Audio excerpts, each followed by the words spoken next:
A commercial property can look like a great investment on paper, strong cap rate, fully leased, positive cash flow, then you close. A few months later, the tenant leaves. Now you're left with a vacant building, no rental income, and you're still responsible for the mortgage, property taxes, insurance, and maintenance.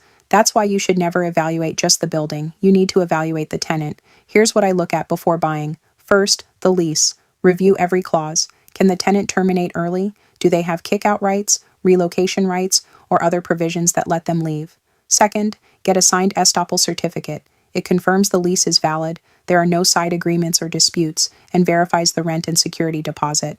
Third, review the tenant's financial strength. Look at financial statements, annual reports, public filings, or credit information. If they're paying your mortgage, make sure they're financially stable. Fourth, verify the tenant. Check Secretary of State records. Confirm they're in good standing. Verify who signed the lease and search for judgments, tax liens, or bankruptcies. Fifth, verify the payment history. Don't rely on a profit and loss statement. Review actual rent payments, late fees, CAM payments, concessions, and bank records when possible. Sixth, protect yourself in the purchase agreement. Require all lease amendments, side agreements, and seller representations that nothing has been left undisclosed. Finally, compare the rent to the market. If the tenant is paying above market rent, ask yourself whether it's sustainable, and if they leave, could you lease the space at the same rate? A property can look great on a flyer and still be a bad investment if the tenant isn't strong. The goal isn't just to buy a building, it's to buy one that continues to perform long after closing.